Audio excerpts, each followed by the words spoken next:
จะได้ประกอบพิธีอีกกะโลงขอขมาอาราธนาจิตวิญญาณของพระอธิการบุญส่งโสภณจิตโต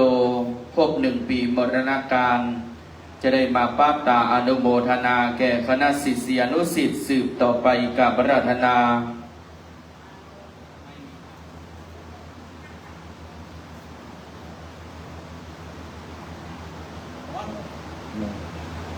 จากเนื้อพ่อแม่พี่น้องสตากันทั้งหลายที่อยู่ทั้งกลุ่มขอน้อมเชิญเจริญพรนายกท่านนายกสถิตท่านนายกสถิตนะครับขึ้นมาบนศาลาขอน้อมเชิญมาตั้งหน้าเป็นเด้อโยมก่อนเด้อมาโยงขันมาช่วยกันโยงขันการสุมาครูบาท่านเจ้าตัดได้ลาละสังขารไปเขาพร้อมอกพร้อมใจกันเนอศรัทธาตั้งหลวงตั้งหน้าพร้อมใจให้ขึ้นมาน้อมเจริญพรขึ้นมาตั้งบนเพศนะครับที่นั่งบันไดก็เจริญนั่งเก้าอี้ก่อนเนาะเพราะว่าเขากับสวกันผู้ทุกคนต่อไปก็จะขอโอกาสได้กันลงสุมาสรีละล่างสังขารละธรรมของครูบาเจ้าในลาวัดลาวาไปเขาเจ้าข้าตัดตั้งหลายในคำหยาบเตี้ยวกายก็ดีพื้นตีต่ำหยาบตีสูงผดับผดาดอกไม้ประดับประดายังล่องยังโลงผ่านเจ้าเขาตั้งอกตั้งใจเพื่อเป็นปาปกรรมเขาจะกินจะตาถึงไปหน้าตั้งอกตั้งใจเด้อขันดอกสั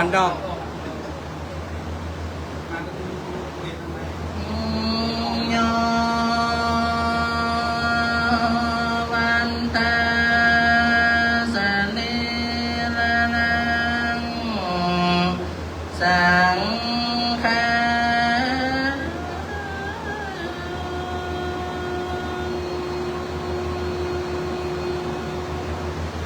ลูกศิษฐาวงศ์มากราบท่านพระอธิการบุญส่งผู้คณะ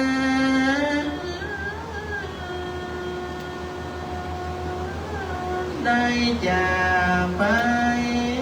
ให้วิปโยคโศกล้นมาตัวเด่นนาลา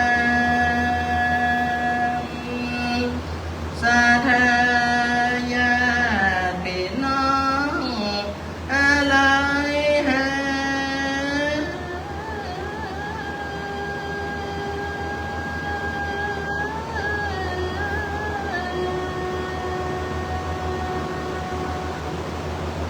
เศร้าหินนอวักมา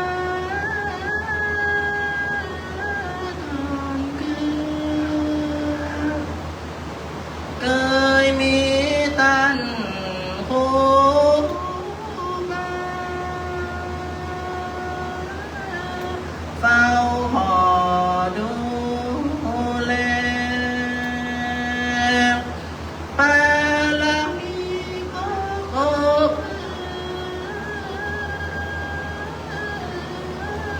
ผู้เมื่อเฮิ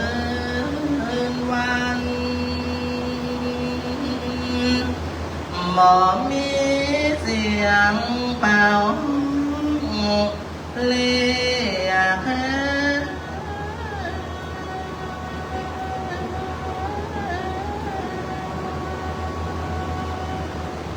หมอมี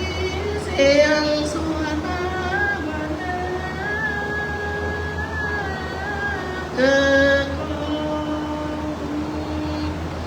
หมอมีเสียงตัน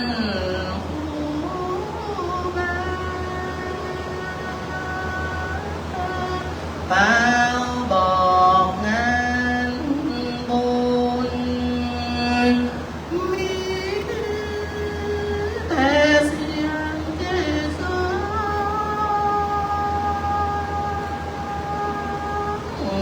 ควรยิ่ง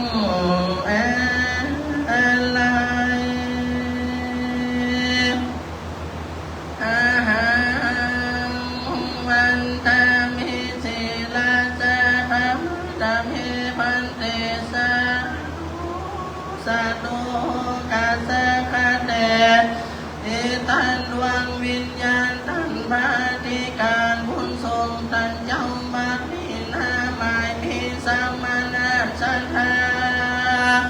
และมูลศรัทธาผู้มาตั้งหลายหมายมีท่านพระมหาเอกพลดอกเตอรชุตินทโลธรรมเจ้า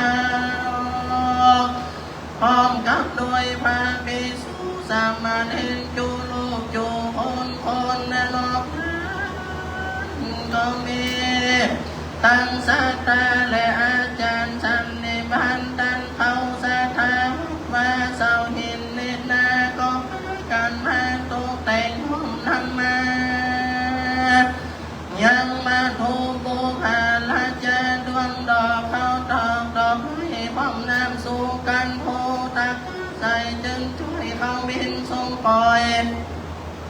เพื่อจากมาขอสู่มายังจิตตันดวงวิญญาณของท่านปฏิการบุญทรงท่านเจ้าลังเตือผู้แพ้ตังอาลาทำการตั้งเนและตั้งชอบประกอบด้วยเจตนาบ่ได้เจตนาก็ดีบ่สุจริตบ่สุภาพวจีกรรมหลอนได้กระทำการเวียกใหญ่น้อยบ่ลูกให้ประมาทตาได้คืนที่สูงที่ต่ำในคำย้ำเที่ยวกายมีจิตใจบ่พายเกิดกังวลแก่จิตตันดวงวิญญาณท่านเจ้าเลยกระทำการเมื่อเจ้าก็สันดานกว่าเป็นกรรมมาปะปานเกี่ยวข้องควงกรรมเป็นมาจองนำของตัวตนเพื่อบอกได้เกิดกังวลแก่ผู้กาบาปกาหายไปผู้ตั้งลา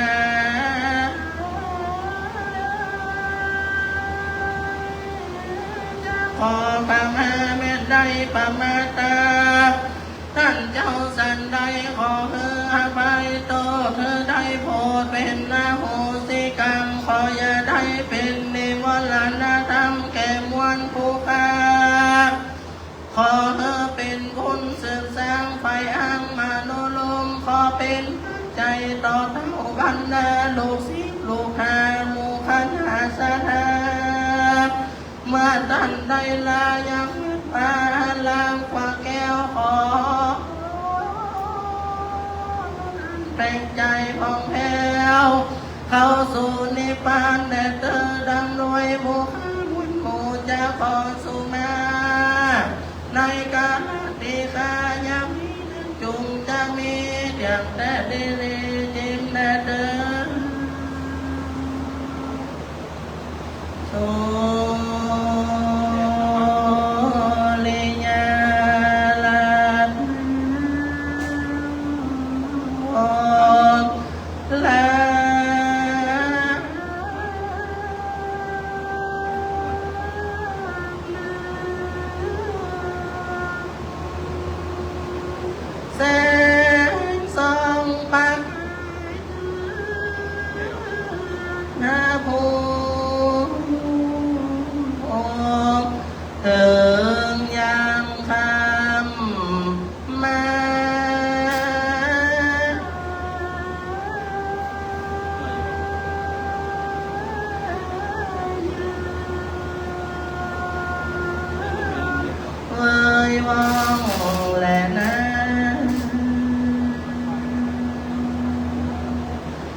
สังขารดับล่วงพ้นอัตตา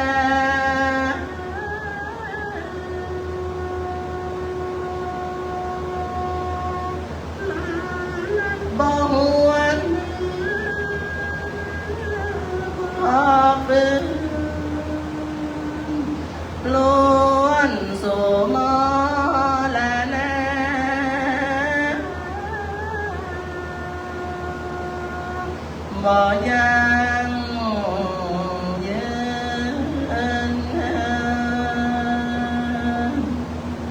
ปันตาน้อยของกันเด้อตันตา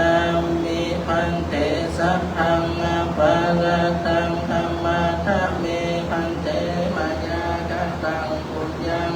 มินาอนุโมทิตาพังสามินากตังปุญญังไมหันจัตตาพังสาธุสาธุอนุโมทามิสาธุท่านพระอาจารย์เด้อพระมหาอิกบุญพระเจ้าได้เอาปั่นย่างก็มีคนปล่อยดอกไม้ได้พักถ่ายเด้อพักถ่ายยังหีบยังร่องโยมก็เอาไปประเคนที่แต่แก้วเด้อปีพาดละนางต้องตำรวจพันกันทัดจะเล่นบรรเลงกับคือบรรเลงได้สตาพ่อแม่พี่น้องเด้อออกแหล่งหน้านี่เขาก็จะบ่ได้หันยังสรีระร่างสังขารท่านเจ้าคงเหลือแต่คุณงามความดีบารมีครูบาเจ้าโดยได้ฟังได้เพลงมาสตาเขาได้ไว้ได้สาของพ่อแม่พี่น้องสตาทั้งหลายนั้นได้ร่วมด้วยช่วยกันได้ทำงานจัดงานส่งทราบสการประชุมเพลิงครับในแรกหน้านี่ที่จะถึงนี่ในเดือนธันวาของสตาทั้งหลายเนอะ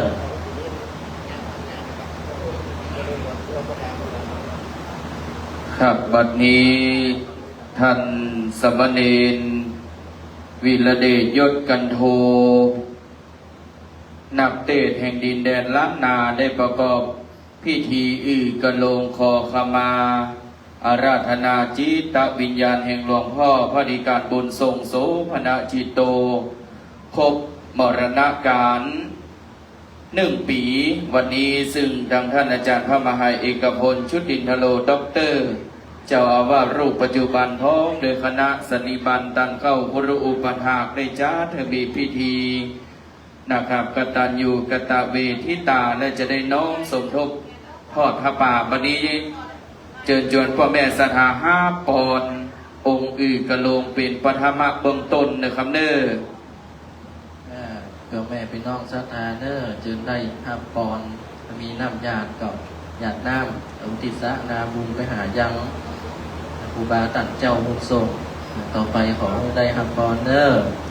ยะถาวาลีวะหาภูลาปาริปุเรนติสากาลังเอวะเมวะอิโตตินังเปตานังอุปกัมปติอิจิตังปฏิตังตุมหังคิปะเมวะสมินจตุสเปปุเรนตุสังคปาจโตปนะลาโสยะตามานิโจติละโสยะตานี่แหละอาจารย์ในวันนี้ก็หากเป็นวันดีทิฏฐิอันพิเศษเด่นนี้หมายมีเจ้าเก้าพระธรรมมูลสัตตาสมณะสัตตาท่านเจ้าพระมหาเอกพุลสุตินทโลด็อกเตอร์ท่านเจ้าพร้อมกับโดยเจ้าพี่นายน้องเจ้ามูลสัตตาบ้านเสาหินจุผู้จุคนก็ได้สนุนปลูกฝ่ายแต่งข้อมน้อมนำมายังจะพูดปัจจัยได้อย่างดังกันนี้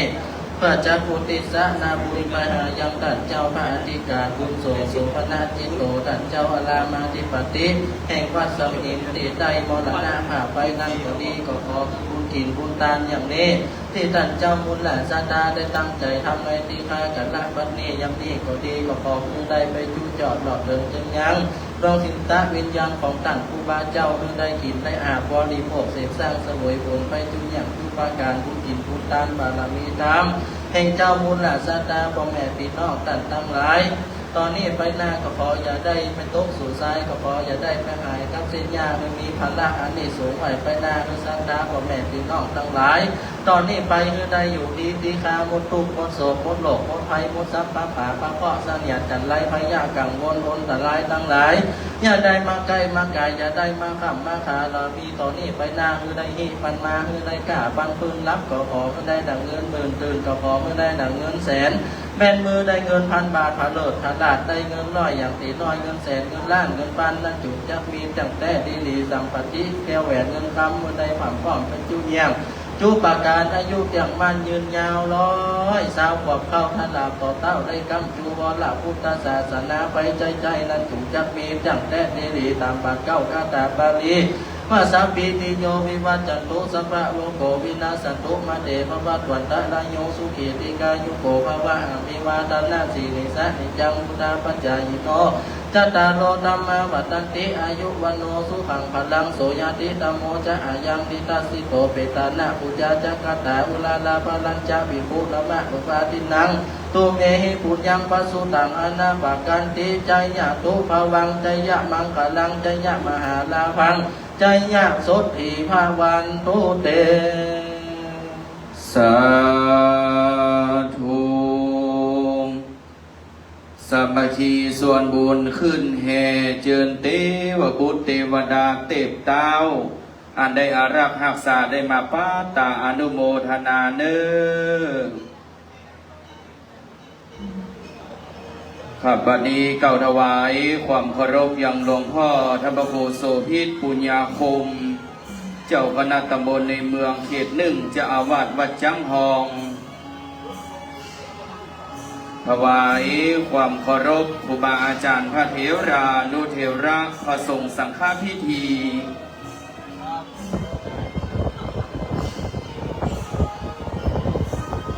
ขับถวายความเคารพหลวงพ่อท่านพระครูสถาพรธรรมรัตน์รองเจ้าคณะตำบลบ้านกลางเจ้าอาวาสวัดพญาภาพที่เคารพยิ่งกับบัดนี้ขอบคุณดังน้องสมณีวิรเดชยศกันโทที่กระลงได้ไพเราะเพราะพิงนะครับวันนี้ได้กินได้ตาน้องเป็นอาจาริยปูจากุลคณะจังจ้อยจังซอก็พากินข้าวน้ำจำข้าวแรงเดี๋ยวหลังจากดุริยะโดนทีปาดกองกองวงสามัคคีส่วนบุญได้ขึ้นแห่เป็นที่เรียบร้อยนะครับสัก1 2 3ผลงานเพลงแล้วก็จะได้ฮือจังจ้อยจังซอได้จ้อยซอถวายการต้อนรับพระเถรานุเถระจำนวน20 กว่ารูปนะครับโดยมีพระเดชพระคุณหลวงพ่อเจ้าคุณพระเทพรัตนนายกเจ้าคณะจังหวัดลำพูนเจ้าอาวาสวัดพระธาตุธนิปุญชัยวรมหาวิหารเมตตาเป็นองค์เทศนาธรรมและได้กราบพระราธนาพระเดชพระคุณท่านเจ้าคุณพระศรีธรรมโสพลปรริยนธรรมเก้าประโยคนะครับรองเจ้าคณะจังหวัดลำพูนวัดพระธาตุธนิปุญชัยวรมหาวิหารหลวงพ่อท่านพระครูวิบูลย์เจติยาธรผู้ช่วยศาสตราจารย์รองเจ้าคณะจังหวัดลำพูนวัดพระธาตุธนิปุญชัยพร้อมด้วยพระสงฆ์จำนวน24 รูปนะครับที่จะได้เมตตาสวดพุทธมนต์ธรรมสังคีนีมาติกาและจะได้ทอดผ้าไตรปังสุกุล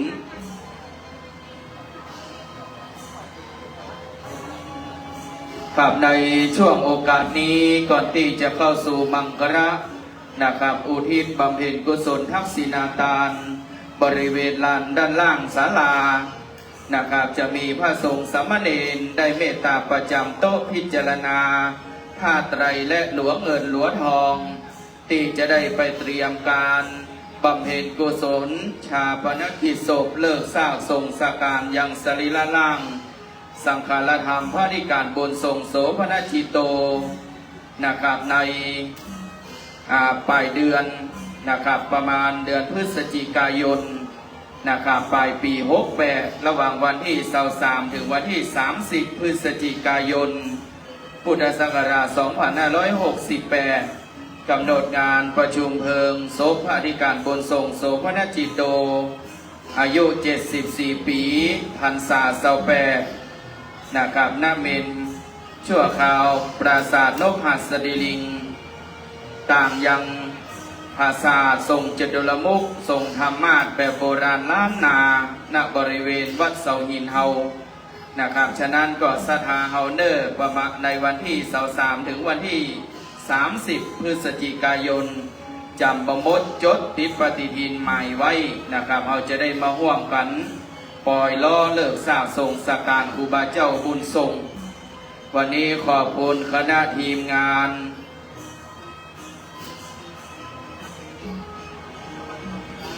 ขอบคุณโคนิชวัฒน์นะครับดวงศิลาซึ่งว่าคุณครูยีนเป็นลูกศิษย์แห่งท่านพระมหาเอกพลชุตินทโรนะครับครูโรงเรียนส่วนบุญโยปถัมภ์ลำพูนวันนี้ได้นำคณะศิษย์ได้มาแห่ นะครับปาดกองกองวงแห่งล้านนาฉะนั้นสถานในช่วงนี้ใครที่จะกินจะตานในส่วนของผ้าไตรนะครับผ้าไตรปังสุกุลจะมีพระสงฆ์สามเณรประจำอยู่เนิ่ตามเจตนาศรัทธาจะให้หอมนะครับบอกว่าจะเป็นหลวงเงินหลวงทองตอนนี้ได้กระลงอาราธนาจิตวิญญาณของพระอธิการบนทรงโสภณจิตโตได้มาเมตตาบารมีบุญห้าเอากองบุญกองกระกุศลติบรรดาคณะศิษยานุศิษย์คณะญาติพี่น้องตระกูลธรรมนันท์และคณะศรัทธาสาธุชนบ้านหัวแค่ศรัทธาอุปถัมภ์วัดเสาหินเฮานะครับเชิญชวนเลยเนอร์สถาบันนี้สามเณรจตุรวัคสีรูปได้ประจำยังโต๊ะรับบริจาคให้หอมจตุปัจจัยนอกเหนือจากคณะศรัทธาได้โต๊ะแต่งยังต้นพระป่าสามัคคีที่จะได้สมทบเป็นทุนนะครับในการก่อร่างสร้างแปลงยังทัศน์แก้ววิมานคำนกหัสดิลิงที่จะได้ตามยังสรีระร่างของตุลุงบุญส่งไปสู่สุคติสวงสวรรค์ระหว่างวันที่23ถึงวันที่30พฤศจิกายนจะมีการบำเพ็ญกองกระกุศลนะครับก่อนที่จะมีพิธีการเลิกสร้างทรงสการในวันที่30พฤศจิกายนเป็นวันเลิกสร้างทรงสการตามดังอริยประเพณีแห่งล้านนาวันนี้ได้เหตุบรรดาคณะศิษย์ยอดกตัญญูอันมีท่านพระมหาเอกพลจุตินโรด็อกเตอร์เป็นต้นเป็นประธานบันนี้ไม่ออกสถานได้น้อมปูจายังผ้าไตรปังสกุลหลวงเงินหลวงทองน้องๆสามเณรจะได้เมตตาพิจารณาแล้วจะได้อนุโมทนาปั่นปอนนะครับเนอะจากพระบังสกุลแล้วก็จะได้ปั่นปอนนะครับในช่วงที่ปั่นปอนนี้ยังมีน้ำยาสถากับก้าเกียมเตรียมน้ำใจอธิษฐานหาจิตวิญญาณของตุลุงเนอครับเดี๋ยวเราจะโยกยอดไปหยาดน้ำในช่วงการประกอบพิธีในภาคค่ำฉะนั้นในส่วนของการบูชาผ้าไตรหลวงเงินหลวงทองก็ต้องได้หยาดน้ำเตื้อนะครับเนาะเพื่อให้เกิดความงดงามเรียบร้อยเอาทอดบนภูสายโยมให้เลยแม่ครับงดงามวันนี้ถือว่าอริยะแห่งล้านนาเฮาหลังจากนั้นศรัทธายอบนั่งพระสงฆ์สามเณรจะพิจารณาเน้